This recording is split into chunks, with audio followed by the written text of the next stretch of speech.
In this video today, I'll be talking about rejection, especially during college applications.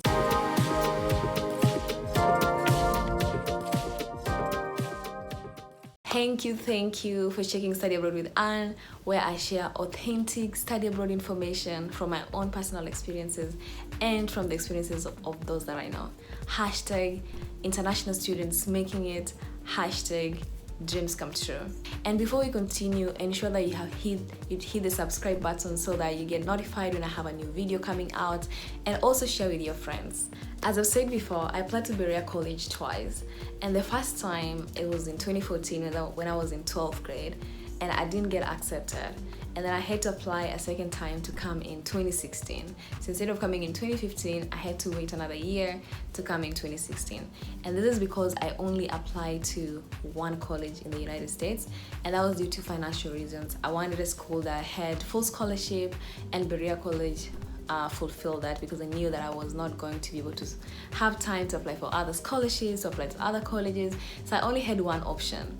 And then Berea College sent me an email, and it was not a good one.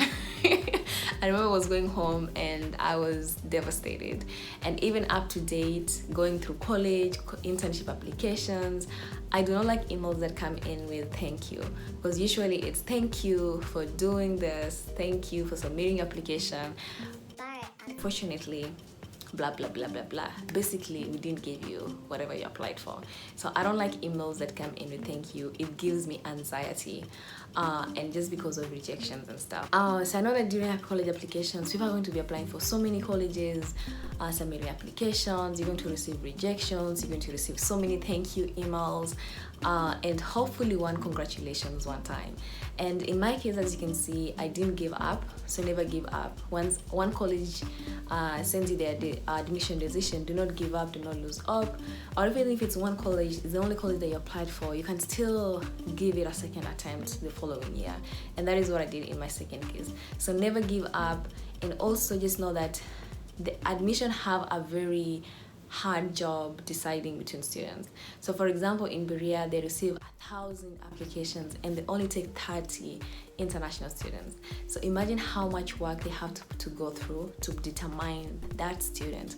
And sometimes the probability of people that are receiving rejections being good students is really high, because you may have 40 students that are really, you may have 50 students that are really good, the applications are really good, but they only have to take 30. So if you get rejected, it doesn't mean that you are bad or your application was bad, but it's just that admission had a hard decision to determine or to choose between the 2 or 3 students.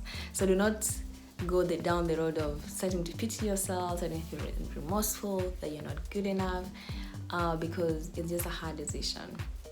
And then another thing, rejections is a sign of opportunity for growth. So you have to go back and check, what did I do wrong, what can I improve on, because usually oftentimes they don't tell you, but just go back to your application, what can you improve on for your next application. And then the last thing, I am a believer in everything happening for a reason. So for me, if I came to Berea in 2015, it would have been a different story than when I came in 2016. So I believe that God delayed it for a reason. And because I went to school in the rural area, and when Berea rejected me, I went to study in Kenya, in Nairobi, for 1 year, University of Nairobi, and that gave me that exposure to the city life. And if I didn't do that and then I came to America, it could have been really different story. So everything happens for a reason. When it's the right time, it will happen. So just continue doing your part. You know, it's good to cry about it, feel remorseful, but then what you do after determines your future.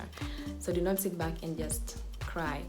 And I would advise also, when you're applying for colleges to come here, do not stop your country education, because you never know what's going to happen. America's education system or colleges is very competitive, especially if you are looking for funding. But if you have your money, you can come to any college, honestly. But if you're looking for funding, it's very competitive. So I would just advise that you don't terminate your studies at home after submitting application before actually you get a decision and confirm that you are indeed coming. Thank you.